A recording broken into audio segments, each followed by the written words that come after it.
നമ്മളെ ഓഫീസിൽ നിന്ന് കുറച്ച് പേർ എല്ലാവരും കൂടെ ചേർന്നിട്ട് ഇന്ന് നമ്മൾ പുറത്ത് പോയിട്ട് എല്ലാവരും കൂടെ ഇഫ്താർ പാർട്ടി വെക്കാമെന്ന് വിചാരിച്ച്. അപ്പോൾ എല്ലാവരും എന്തെങ്കിലുമൊക്കെ ഓരോ ഡിഷ് ഉണ്ടാക്കിയിട്ട് വന്നിട്ട് നമ്മളെല്ലാവരും ഒന്നിച്ചിരുന്ന് ബാങ്ക് വിളിക്കുന്ന സമയത്ത് നോമ്പ് തുറക്കുക. അത് തന്നെ. അങ്ങനെ എല്ലാവരും ഓരോരോ ഐറ്റംസ് ഒക്കെ ഉണ്ടാക്കിയിട്ട് നമ്മളെ റൂമിൻ്റെ തൊട്ടടുത്തുള്ളൊരു ബീച്ചുണ്ട്, അവിടെ എല്ലാവരുടെ കൂടാന്ന് പറഞ്ഞേ. അപ്പം നമ്മൾ ഇത്രയും ആൾക്കാർ അവിടെ കാണുമെന്ന് പ്രതീക്ഷിച്ചതേ ഇല്ല.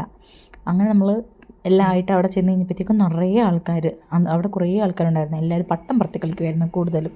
ഭയങ്കര രസമായിരുന്നു കാണാനായിട്ട്. നമ്മൾക്ക് കിട്ടിയില്ല, നമ്മൾ ഇന്നപ്പോഴത്തേക്ക് പട്ടമൊക്കെ തീർന്നിട്ടുണ്ടായിരുന്നേ. അങ്ങനെ ഇതൊക്കെ കണ്ട് അവിടെ നല്ല അടിപൊളി സൺസെറ്റൊക്കെ ഉണ്ടായിരുന്നു. അതൊക്കെ കണ്ട് കുറേ സമയം നമ്മൾ അവിടെ ഇരുന്ന് ബാങ്ക് വിളിച്ചപ്പോൾ നമ്മൾ വെള്ളം കുടിച്ച് നോമ്പ് മുറിച്ചു. എന്നിട്ട് നമ്മൾ തിരിച്ച് റൂമിൽ പോയിട്ടാണ് ഫുഡ് കഴിച്ചത്. കാരണം ഇവിടെ നിറയെ ആൾക്കാരായിരുന്നു, നമുക്ക് ഇരിക്കാനുള്ള സ്ഥലമൊന്നും ഇല്ലായിരുന്നു. അങ്ങനെ ഇരുന്നപ്പോഴാണ് കണ്ടോ 2 മക്കാബയും കൊണ്ട് ഒരാൾ പോയത്.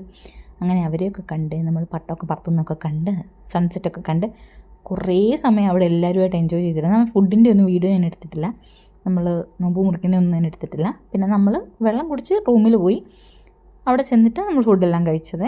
അപ്പോൾ എത്രയേ ഉള്ളൂ. Bye bye.